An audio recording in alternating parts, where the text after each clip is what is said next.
خد بالك احنا في ليله 27 ودي من اكتر الليالي اللي العلماء بيقول عليها ان هي دي ليله القدر. وطبعا انت عارف ان ربنا سبحانه وتعالى قال ان اي عباده انت هتعملها في ليله القدر فربنا سبحانه وتعالى بقى هيديك عليها اجر وثواب وحسنات اكنك انت عمال تعمل العباده دي او العمل الصالح دي 83 سنه و4 شهور واكتر كمان. فلو انت متلخبط مش عارف تعمل ايه في ليله القدر، تعال اقول لك بكل بساطه تعمل ايه وتكون انت كده ضمنت ليله القدر وعملت اللي عليك. بكل بساطه جدا اللي انت هتعمله اول حاجه عباده، ودي العباده دي من احب ومن اعظم العبادات اللي عند ربنا سبحانه وتعالى، وهتقول ذكر صغير والذكر ده من اكتر الاذكار اللي ربنا سبحانه وتعالى بيدي عليها اجر وثواب وحسنات وحاجات تانية كتير اللي بيقول الذكر ده. وهتدعي بالدعاء، والدعاء ده سيدنا محمد صلى الله عليه وسلم وصى بيه جدا جدا ان احنا ندعي بالدعاء ده. العباده هو انك انت تيجي قبل الفجر كده بساعه او بساعه ونص اللي يريحك وادخل الحمام واتوضى وتعالى صلي ركعتين قيام الليل، ركعتين بس او اللي تقدر عليه. اوعى تكون ناسي ان من اعظم العبادات اللي عند ربنا سبحانه وتعالى، من احب العبادات اللي عند ربنا سبحانه وتعالى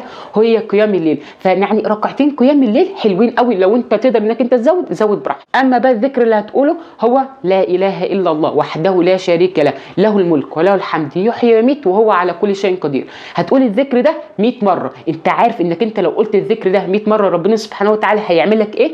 اول حاجه ربنا سبحانه وتعالى هيديك 100 حسنه، والحسنه طبعا ب10 امثالها، تضرب 100 في 10، زائد كمان ان ربنا سبحانه وتعالى هيشيل من عندك 100 سيئه. انت هتتفاجئ بالحته دي. زائد كمان ان ربنا سبحانه وتعالى هيديك اجر وثواب وحسنات اكنك انت رحت زمن سيدنا محمد صلى الله عليه وسلم وحررت 10 عبيد لوجه الله. اما بقى الدعاء اللي سيدنا محمد صلى الله عليه وسلم وصانا قوي قوي قوي ان احنا ندعي بالدعاء ده كتير. وطبعا انت عارف طبعا الدعاء ده فكتر جدا من الدعاء ده، وهو ايه؟ اللهم انك عفو كريم تحب العفو فاعف عنا. لو انت ما تعرفش عن ايه ربنا سبحانه وتعالى يعفو عنك، فانا عاوز اقول لك معنى ان ربنا سبحانه وتعالى يعفو عنك يعني ربنا سبحانه وتعالى شال كل الذنوب اللي انت عملتها في حياتك من صحيفتك، يعني ولا اكنك اصلا عملت الذنوب دي قبل كده. ولو انت طبعا مش عاوز تدخل النار يعني ادعي بالدعاء ده اللهم اعتق رقبتي من النار. وطبعا الدعاء طبعا بيكون مستجاب في الوقت ده. ما تنساش تبعت الفيديو ده لصاحبك او تكون سبب ان حد تاني يشوف الفيديو ده، لان سيدنا محمد صلى الله عليه وسلم بيقول الدال على الخير كفاعله.